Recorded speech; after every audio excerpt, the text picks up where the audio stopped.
We've been using derivatives to find slopes of curves, which is one of the functions of derivative, but as far as the function is concerned, derivatives are rate finders. Okay? Rate of change of a function is the same as geometrically the slope of the curve at the same spot. So today we're going to start to look at derivatives as being rates. So we've been familiar and been using the expression dy dx to stand for the derivative of y. And this notation we have not used a whole lot, but we're going to start using it today because this is very descriptive for us. This is telling us who the function is and then also what's the independent variable. So this expression dy dx really means the rate of change of y with x as the input. Okay, I've written rate that y changes with x as the input. Dy dx does not have to be the only derivative we use, and it won't be the only derivative we use in this course. Here are some other examples. dw dx, what would that mean? Well, this would mean the rate that w changes when x is the input, the derivative of w. And then over here, here's another derivative of w, but this time it's the derivative of w where t is the independent variables. I hope you can see from this slide that saying w primed is maybe not as revealing a symbol as it could be, because this does not tell us who the independent variable is. Okay, we like these notations in certain situations to describe exactly who the independent variable is, and I'll show you why that's going to matter in the next couple slides here. So we've been used to finding the derivative with respect to x, d dx of different expressions. In this case, we've done this before, and so we can do this. The derivative of x we know is 1, and we've been accustomed in the last couple lessons to treating y not as a variable but as a function that has x as its input. So the derivative of y we've written as y primed before, but in this differential notation that would be dy over dx, the derivative of y with x as its variable. So we understand that y here is not a variable, it's a function. X is the variable here. Now, what if we're asked to find the derivative with respect to w of w times L? What is this telling us? It's telling us w is the variable, and it's telling us that anything else has to be a function of w. So in other words, L here is really L of w. L is a function. So how do we take the derivative of w times L? Well, it's w times L, so it's a product. So over here, let's go ahead and define our u and v. So let's let u be w, and let's let v be L. Now, I have to be careful. I don't really want to write u primed because u primed is not very descriptive to me. I need to be specific about what am I taking the derivative with respect to. So I'm taking du dw. The derivative of u with respect to w. So w is the independent variable, and so w is a variable here, so the derivative of w is going to be 1. Over here we're taking derivative of v, treating w as the variable, and we're assuming that L is a function of w. So what's the derivative of L look like? It looks like dl over dw, okay, which is another way of saying L primed of w, but we like to use the differential notation in these contexts. So what's the derivative going to be? Well, it's still going to be VUV, which is going to be L times 1. Go ahead and make sure that's noticed to be a 1 there. Plus, so we did V u primed, plus u, which is w, times v primed, which is dl dw. Now, let's take a look at this third example here. This is saying take the derivative with respect to t of w times L.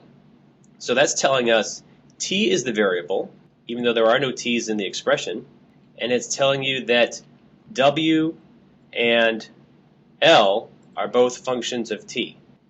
So we're going to treat them like functions, and we're going to treat t as the variable. So what are we going to do here? Well, once again, this is a product. So let's go off to the side here and label our pieces. U is going to be w, and v will be L, and the derivative I'm calculating is called du dt, the derivative of u with respect to t, that's the u primed. And since w is a function of t, the derivative has to be dw dt. I don't know what the function is, but it's still a function, so I have to treat it like one.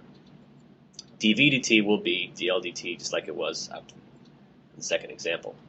And now we're set up to do the product rule. Okay, V U prime, so L times dW dt, UV primed, so W times dL dt. Now that we have a feel for how to take derivatives of these interesting expressions with respect to different variables, we can jump into what are called rate problems. And these rate problems are going to involve geometric shapes for the most part, but they're going to involve variables that may or may not appear in the actual expression. So let's read here.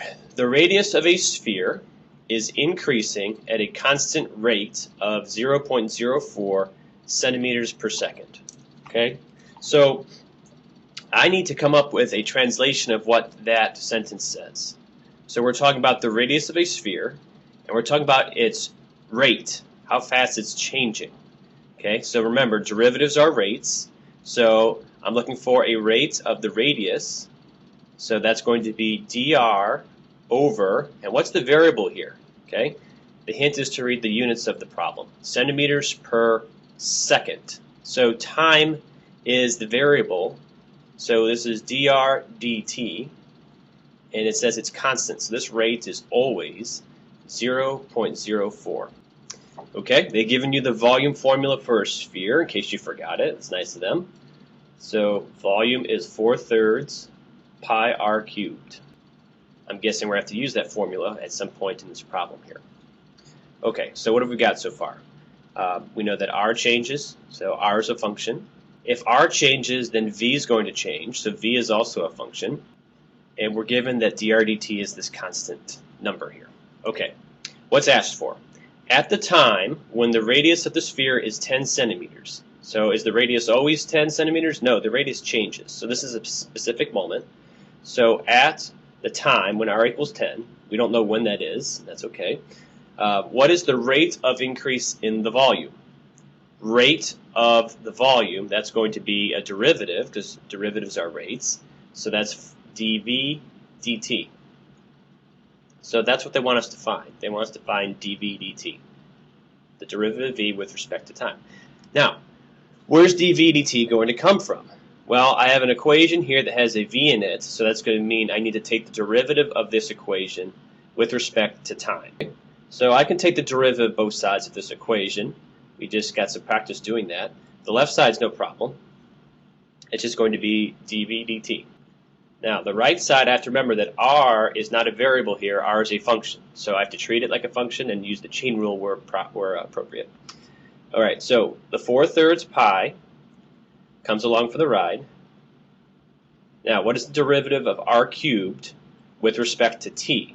It's going to be 3r squared, that's the power rule, times the derivative of r, which is dr over dt. Our goal is to solve for dv dt, and I think we have enough information to do it now. Okay, so first of all, these 3's can cancel. Do we know what r is? Well, at the specific moment they're interested in, r is 10. R is not always 10, but at that moment it is. So we have 4 pi times 100 times dr dt, which is 4 100ths. So let me go ahead and write that as 4 over 100. For simplification purposes, the hundreds will cancel, and our answer is 16 pi dv dt. Now, if they asked for the units, what would they be? Well, since we're talking about volume, those have to be cubic units. We're talking about centimeters, so cubic centimeters per, and then the units for time here are going to be seconds. Okay, part B says, at the time when the volume of the sphere is 36 pi cubic centimeters. Now, is that always going to be the case? No, there's a specific moment in time when that volume is 36 pi. So this is a frozen moment in time. So at that moment, what is the rate of increase, it's going to be a derivative, in the area of the cross-section through the center of the sphere? Okay, if I think of a sphere, all right, and I cut the sphere through the center, the cross-section is going to be a circle. Okay, so what they're asking for here is the rate of increase in the area of the circle. So they're asking for dA dt. Now, We know the area of a circle is going to be pi r squared. So they're asking me to find dA dt. That's going to come from taking the derivative of both sides of this equation with respect to t. So dA dt will equal, pi is a constant that's coming along for the ride. The derivative of r squared is going to be 2 times r to the first times the derivative of r, which is dr over dt. Pi is a constant, 2 is a constant. I don't know the radius at this moment, so I got to go find it, but I do know that dr dt is the same, because it's constant in this problem, as 4 over 100. Okay, what is the radius at this moment?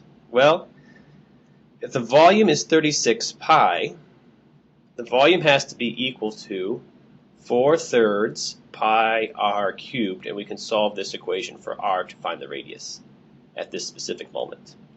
Okay, so let's see. The pi's cancel.